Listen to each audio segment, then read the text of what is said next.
Hey guys, hope you were warm for the really cold weekend that we've been having. But on the bright side, we didn't have school on Friday, so, can't complain too hard. Anyway, video over the endocrine system. This one isn't going to be as long as nervous system, I promise, but there are going to be a lot of details, and there are going to be slides that's all pictures, so you may have to try and do some sketching or find online pictures that show the same thing and kind of get those printed or, whatever. We can figure it out in class later. But just be aware that it's going to be picture heavy and diagram heavy. So here we go. If it would let me say. Okay. All right. So as you know, your endocrine system is all about making and producing hormones. And in freshman year, during freshman year, we've described hormones to you as being chemical messengers. And that's true. They carry messages in a chemical format from one part of your body to another part of your body. Why?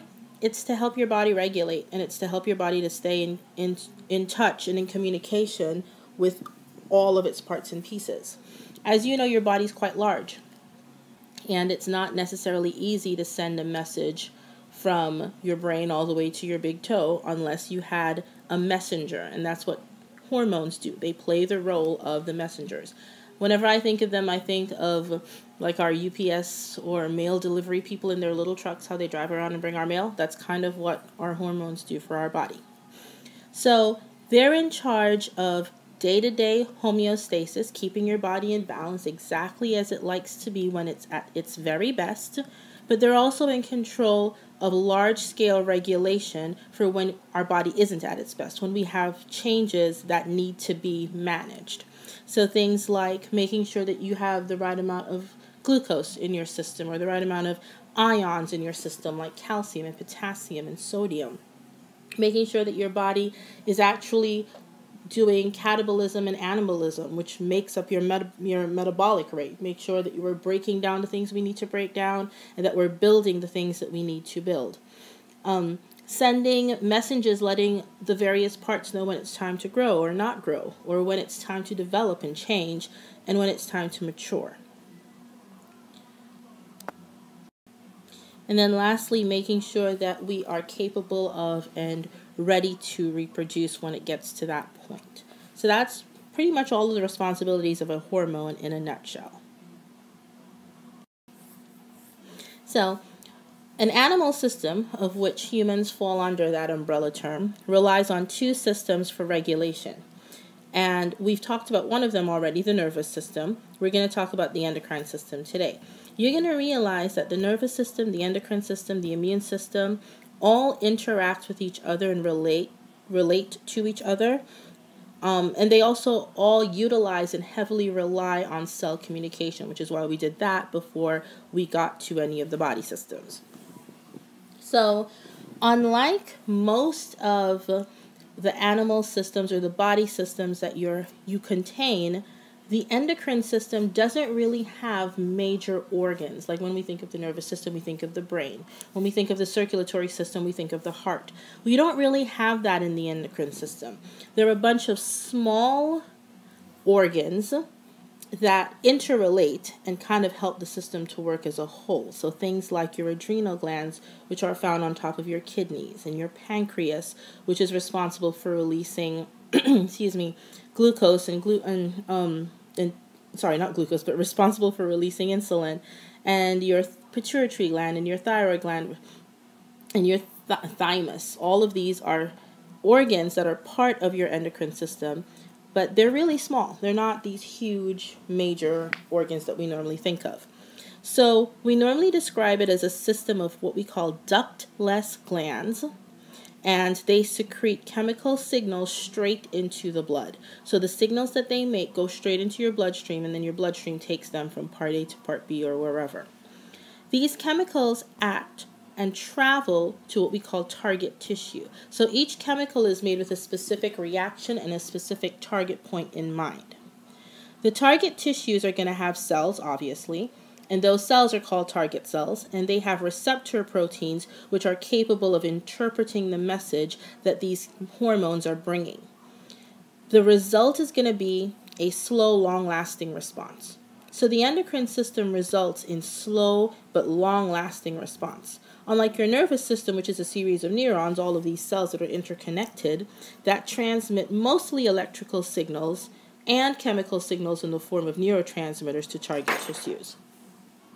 Sorry, my ring just like fell. It's weird. Anyway, the result is going to be quick and short-lasting responses. So fast and short. Endocrine system is slow and long. Nervous system is fast and short. So both the nervous system and the endocrine system are going to rely on chemical messengers. There are two kinds of chemical messengers, neurotransmitters and hormones. Neurotransmitters are released specifically by neurons. They are a local regulator. They're only going to travel in a small distance, and they're only going to act on certain things. Hormones, on the other hand, are released by endocrine glands, and they are long signaling molecules. They will get on the highway, aka the bloodstream, or in the bloodstream, and travel for a really long distance until they get to where they need to go. They both operate under that whole induced fit mechanism, kind of like enzymes do. They have a specific shape. They work with specific receptors. Those receptors can interpret that message.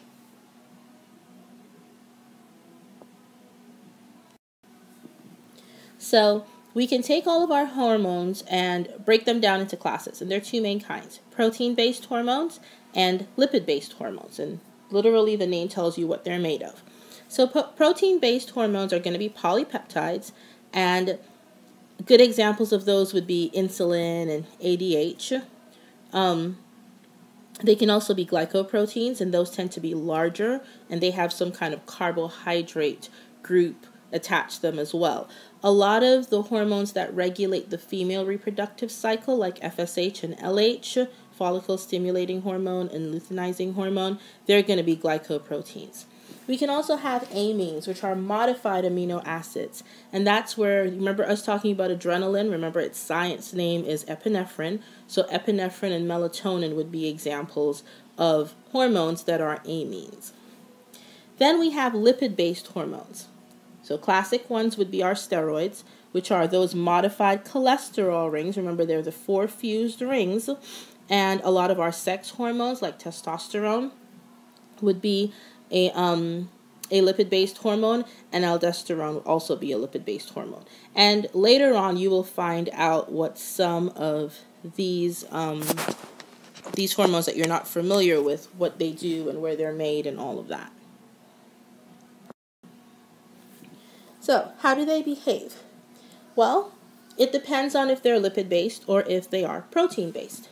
If they are lipid-based, it means that they're hydrophobic because they have that long hydrocarbon chain, and they are lipid-soluble. They will dissolve in other lipids, like dissolves like. Because they are hydrophobic, they can diffuse across a cell membrane and actually get into the cell, from where they will bind to protein receptors and then eventually be transported to the nucleus. They will bind to DNA and become what we call a transcription factor, which means that they will turn genes on so that certain sections of genes can be made. So let's do that again. If they're lipid-based, they're hydrophobic. Because they're hydrophobic, they're going to be able to get into the cell. So there's no need for a receptor to be on the surface of the cell. Instead, the receptors are going to be in the cytoplasm. Once they bind to the receptors in the cytoplasm, they will be taken into the nucleus and attached to DNA. Wherever a gene needs to be made, that's where these transcription factors or these lipid-based hormones and their receptors will be attached. Once they're attached there, it's almost like a signaling molecule saying, hey, come make this piece of DNA into a gene, and transcription will take place.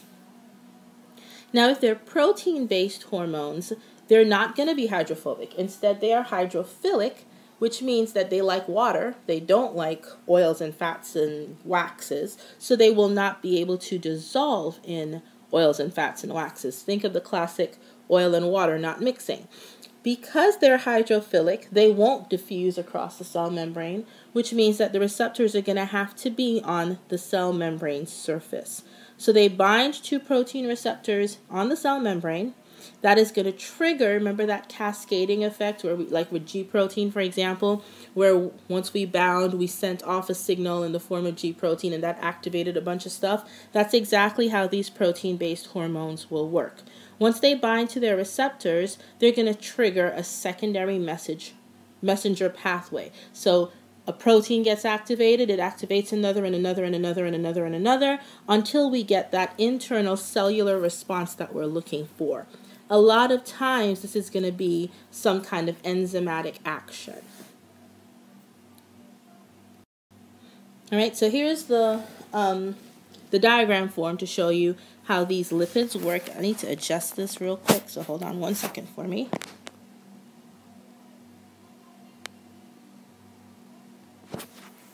All right, so let's go through this. It's pretty much the same thing I just talked you through, except this is a pictorial format. So these are going to be lipid hormones or steroid hormones. Get used to hearing both terms. If they're lipid hormones, it means that they are soluble in lipids, which means that this protein, or this, sorry, not this protein, but this lipid can diffuse straight through the plasma membrane. Once they get inside of the cell, they're going to attach themselves to their receptor. So right here, this would be our steroid. Right here, this would be the receptor.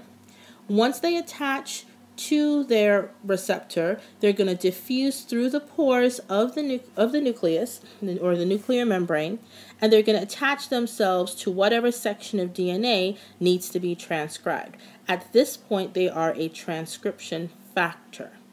Once they attach themselves to the DNA, messenger RNA is going to be made, so that's transcription. It will leave, find a ribosome, and will be turned into a protein, which is translation, and then that protein will be secreted. This is the end result that we wanted. We wanted a specific protein to be made so that it could go ahead and do whatever job it is we need done.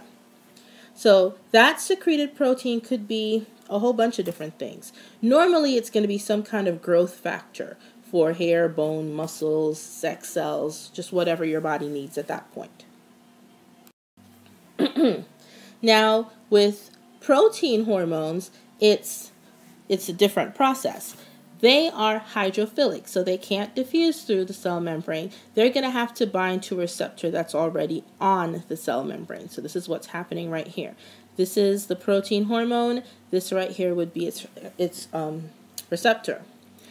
The binding of this protein hormone, this time this protein hormone is acting like a ligand. When it binds to the receptor protein, it's going to start off a transduction pathway, a signal transduction pathway. A lot of times what's going to happen is it's going to activate G protein. G protein will then activate an enzyme, normally it's adenyl, and then cyclic AMP will be made, and that in turn is going to activate an enzyme, and then another gets activated, and another, and another, and another, and another, and another, until we get to the end product that we want, which is going to be released, and that would be our response. All of this should sound really familiar to you because we did both of these when we talked about cell communication. All right, so let's look at an example. We're going to talk about epinephrine or adrenaline, which is an example of a protein hormone. So epinephrine is going to come in, it binds to a receptor protein in the cell membrane. That receptor protein is going to activate G protein. G protein gets activated when we utilize GTP as a form of energy. The G protein is going to move until it comes into contact with adenylyl cyclase, which is an enzyme. The adenylyl cyclase is then going to make CAMP or cyclic AMP. Cyclic AMP is going to be our secondary signaling molecule. So once this is made, it's going to go ahead and trigger the activation of a bunch of different kinases. Remember we talked about kinases and phosphorylases where we're putting a phosphate on or taking a phosphate off. That's all that's happening here. We're just making ATPs or using ATPs or whatever the energy molecule is. The ending result in this case is we would like to make glucose. So we start off with glycogen. Glycogen gets converted into glucose. Glucose gets released into the blood, and we got the response that we needed. Right. So we talked about this when we talked about cell communication, but there are a lot of benefits to having that secondary messenger system, that transduction pathway. Because once one protein gets activated, it can in turn activate several proteins, all of which are going to be doing the same thing, which results in an ending result that is bigger and also faster. Right, so I told you that your hormones, one of their jobs is to maintain homeostasis. And normally you have two hormones that work together to do this. So this is kind of like a basic model for any condition that your body can go through, and this is how it's going to work. So you have your specific body condition, whatever it is. If it gets too high, the presence of excess whatever is going to trigger your gland. Your gland in turn is going to trigger the first hormone, and that hormone gets released, and it's going to lower this condition, hopefully back into what is a comfortable range for your body. Now, if the opposite happens, if the condition gets too low, it in turn is going to trigger a gland. That gland is going to trigger another type of hormone, and that hormone is going to raise your body condition until hopefully it gets back to normal conditions for your body. This whole thing works based on a negative feedback loop. We make too much of something, something happens. We make too little of something, something else happens. So we can use this model for any condition that your body can go through. So here's some examples. Now, not all of these are only going to be triggered by your endocrine system. Sometimes your nervous system can come into contact and can help and interact with different systems to get these feedback loops working the way they should. So let's look at how your nervous system will control body temperature, just as an example. What is comfortable for the average human body is about 37 degrees Celsius. So when our body temperature rises too much, that can have some negative effects. Well, obviously, when it lowers too much, that can also have some negative effects. So your nervous system is constantly monitoring your internal temperature just to make sure that it stays at around 37 degrees. Now, let's say your body temperature starts spiking for whatever reason, and it's about 40, 45 degrees high. Just an example. The excess temperature, or that higher temperature, is going to trigger a part of your brain called the hypothalamus.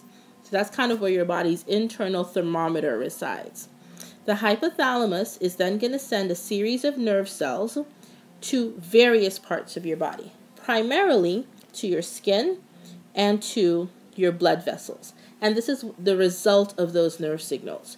Your sweat glands are going to open up, which is going to cause sweat to be released from where they're contained. So right here, these are your sweat glands. These are the pores. So they open up, you start sweating. The other thing it's going to do is it's going to cause the blood vessels close to the surface of your skin to dilate, which means that they get bigger so they can contain more blood. Those blood vessels are also going to move up, as in literally trying to get close to the surface of your skin. So that allows your blood to cool down faster, which in turn allows your body to cool down faster. Now, if this happens too well, and your body temperature starts dropping way below this 37, that is still going to trigger, again, your hypothalamus region of your brain, because that's where the internal thermometer resides. It's going to send another series of nerve cells. This time, those nerve signals. This time, those nerve signals are going to also go back to your sweat glands and to your blood vessels, but they're also going to go to your muscles. And three things are going to happen. Your pores that control the ability of sweat to leave, for the most part, they're going to close up, so that stops you from sweating. Those blood vessels are going to constrict. They're going to get smaller. When they constrict, they're carrying less blood at any given time. And then the blood vessel itself is going to move away from the surface of your skin. It's actually going to pull itself deeper into your muscles or the tissues that's surrounding it. The third thing that's going to happen is those nerve signals are going to tell your muscles to contract and relax quickly, which causes you to shiver and causes you to warm up. So this is just an example of how your nervous system controls body temperature using this feedback loop. So how does the endocrine system work? Now, you're familiar with this one because we've done a lab over it already, but we'll go through it again. So regular blood sugar level is a range. It's between 90 milligrams to 100 milligrams per 100 milliliters of blood. That's how much glucose should be in your blood at any given time. When your blood sugar spikes and it gets too high, so anything above 100 milligrams per 100 milliliters is going to trigger your pancreas to release the hormone insulin. Insulin is made by your Langerhans cells. Langerhans cells are the cells that make up your pancreas. Specifically, they're made by the beta islet Langerhans cells. This insulin is going to cause your body cells to take up glucose from your blood. It is going to cause your liver to store that extra glucose in the form of glycogen, and it's going to reduce your appetite. You're going to start feeling full so that you stop eating. When your blood sugar level drops too far down and gets too low, again, that is going to trigger your pancreas. This time, right, so your pancreas is going to trigger the release of the hormone glucagon. Now, glucagon is still made in the pancreas. It's still Langerhans cells, but specifically they are alpha Langerhans cells. Glucagon is going to do two main things. It is going to trigger hunger. So it's going to make you feel hungry, like, gee, I need to eat because, I'm feeling shivery or I don't feel well or whatever. And it's also going to cause the hepatocyte cells, which are your liver cells, to release the glucose that it has stored. Now, that glucose was stored in the form of glycogen. So first we have to break the glycogen up into actual individual glucose molecules, and then they get secreted into your bloodstream. Now, this secretion of excess glucose is just to stabilize you until you actually eat, so that you really could raise those levels the way that they need to be. All right, so here's another example of the endocrine system and its ability to help with regulation. We're going to look at blood osmolarity and blood pressure. And when blood osmolarity, which just deals with how much water is in your blood, increases, or your blood pressure increases, it's going to trigger two parts of your brain, the hypothalamus and the pituitary gland. The pituitary gland, or pituitary gland, however you want to say that, and the hypothalamus are going to stimulate the production and release of the hormone ADH, which stands for antidiuretic hormone. Another common name for this hormone is vasopressin. Ooh, hold on. VASOPRESSIN. I apologize if my handwriting looks sucky. I'm not using my normal pen. But anyway, so ADH is going to cause a couple of things to happen. It is going to cause your, first of all, it's going to cause an increase in water reabsorption, which is going to happen in your kidneys, specifically in a part of your kidneys or sections of your kidneys called nephrons. They're actual physical components to your kidney. Along with increasing water reabsorption, it's also going to increase your thirst. So it's going to make you thirsty, and your body's hoping you're going to drink water, but it'll take whatever it can get at that stage in the game. If your blood osmolarity dips down too low, or your blood pressure falls too much, then it is going to trigger a section of the nephron called the JGA, which stands for juxtaglomerular apparatus. It's these big vein, hold on, let me change my laser, these big blood vessel areas right here. Now, the JGA is going to trigger an enzyme called renin. So renin is an enzyme to make a molecule called angiotensinogen. Angiotensinogen is a precursor molecule for the actual hormone angiotensin. Angiotensin, so that's the hormone, is a peptide hormone, so it's a protein, and it's a vasoconstrictor. It causes the blood vessels in your kidney to get smaller. Now, another hormone gets made and released, and that hormone is called aldosterone, which is a steroid hormone. You can kind of tell from the ending part of its name. Sorry if I'm moving the slide around. And aldosterone is, like I said, it's a steroid hormone. And what it does is it increases the reabsorption of not just water, but also salts, so ions, those chlorines and sodiums and all of those things. It causes your kidneys to reabsorb that at a much quicker pace, and that is going to increase your blood pressure or your blood osmolarity.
So like I said, you're going to find that especially the nervous and the endocrine systems are linked.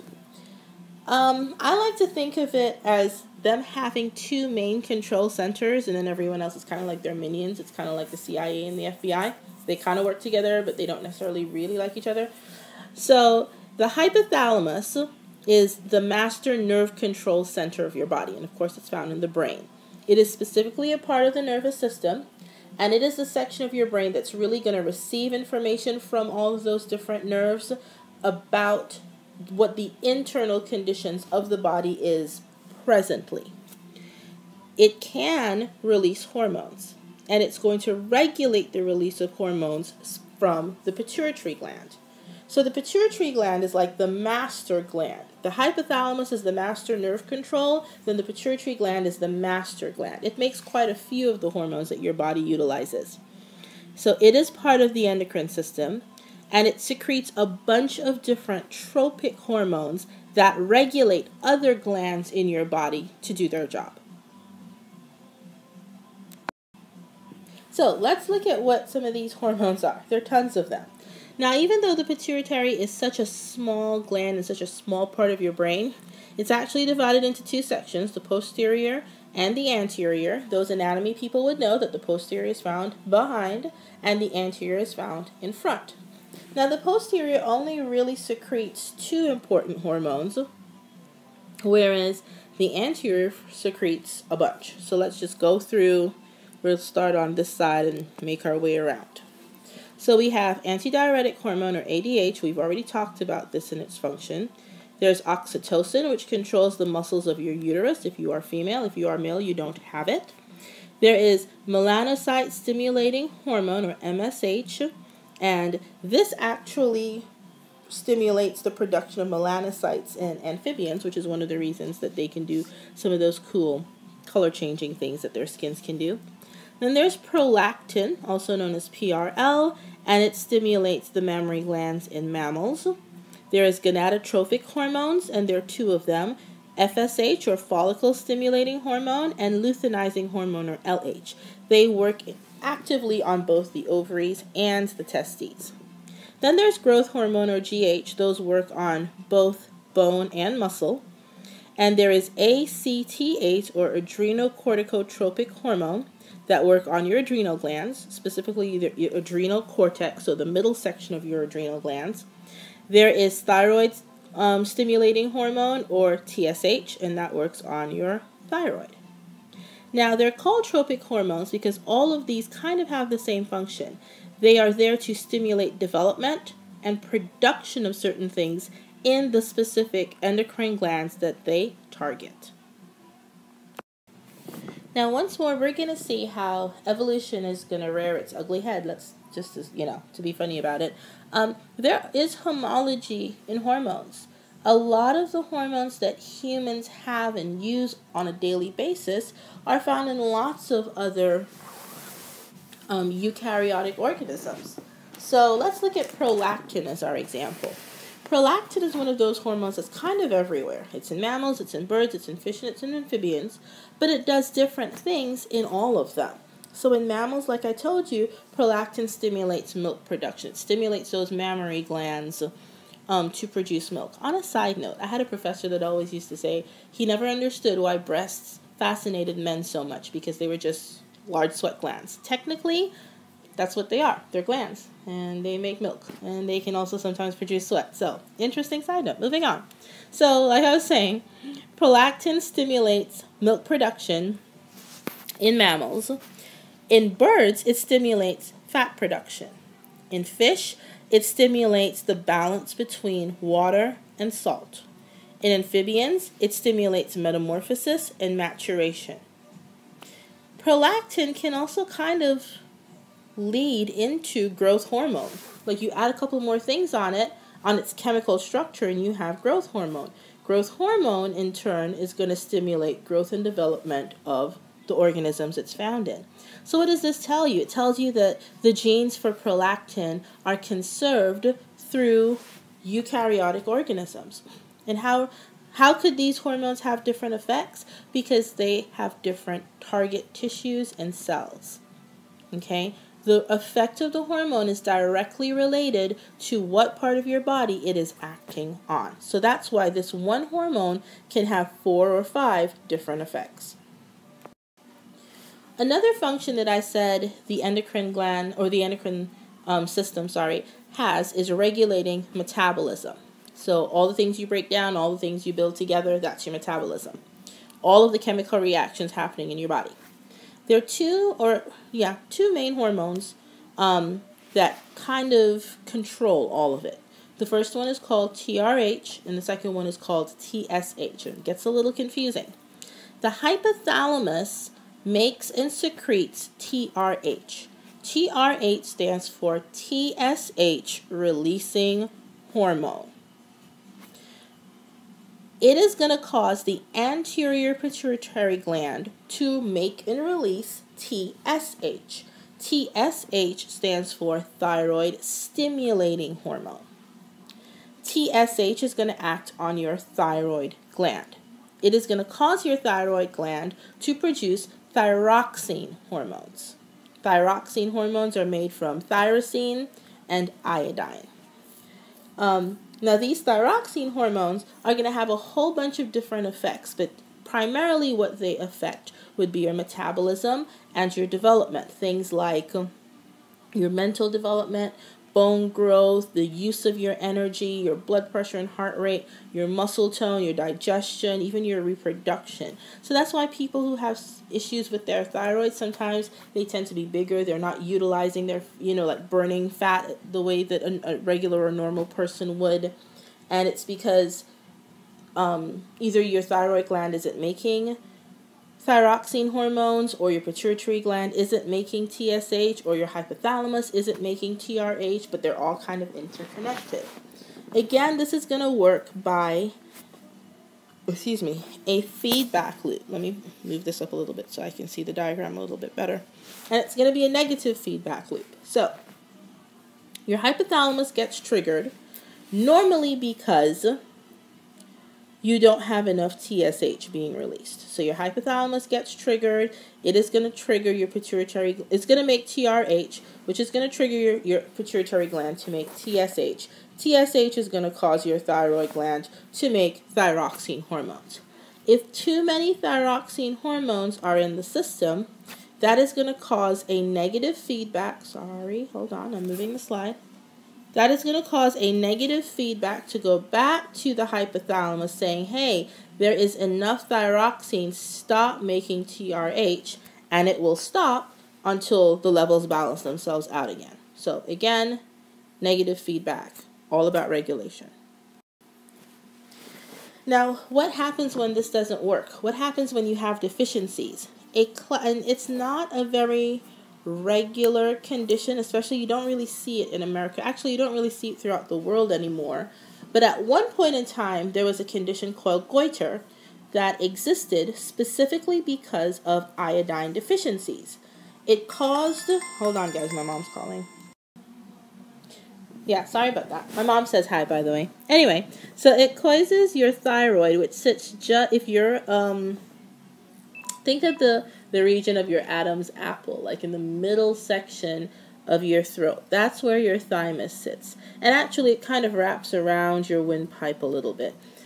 Now, on normal humans that don't have iron deficiencies, you don't really see anything. I mean, it's just your neck. There's nothing special there. But when you do have an iron deficiency, it causes the thyroid gland to enlarge. And it's because the thyroid is trying really, really hard to make thyroxine, but it can't because it doesn't have any thyroid. Any iodine, sorry. Now, it can still make tyrosine, so there's this buildup of tyrosine, and it causes the thyroid gland to expand and to protrude.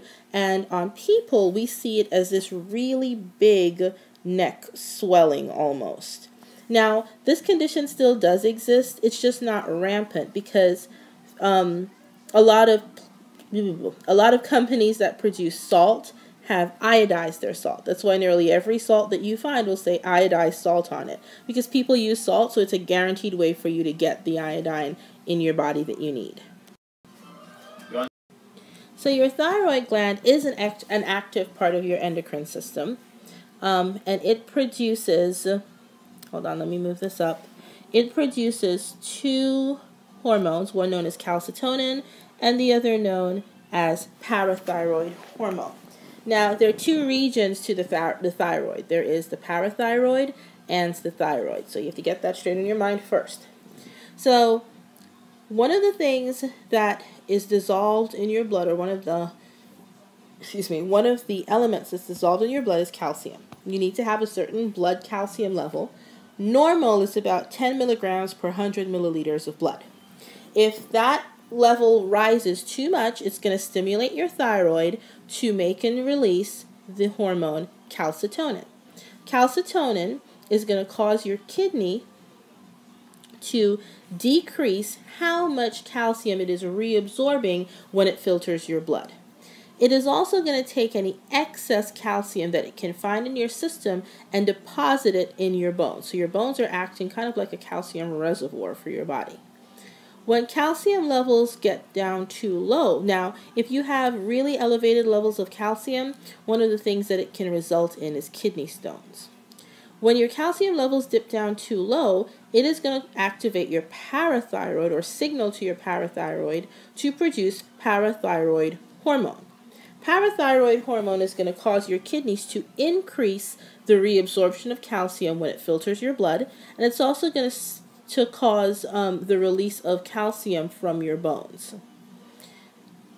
Another thing that can happen is within your intestines, it can cause your intestines to absorb more calcium from your food than it normally would without the presence of that hormone. So this is another example of how your endocrine system works at the regulation of a body condition, in this case, blood calcium. So for this particular one, I'm just going to suggest that you pause the video here, and that way you can draw out the cycle and go ahead and read it, and you can utilize your book. I'm going to leave this one for us to discuss in class if you have questions over it. So again, feel free to pause the video because I'm about to change the slide.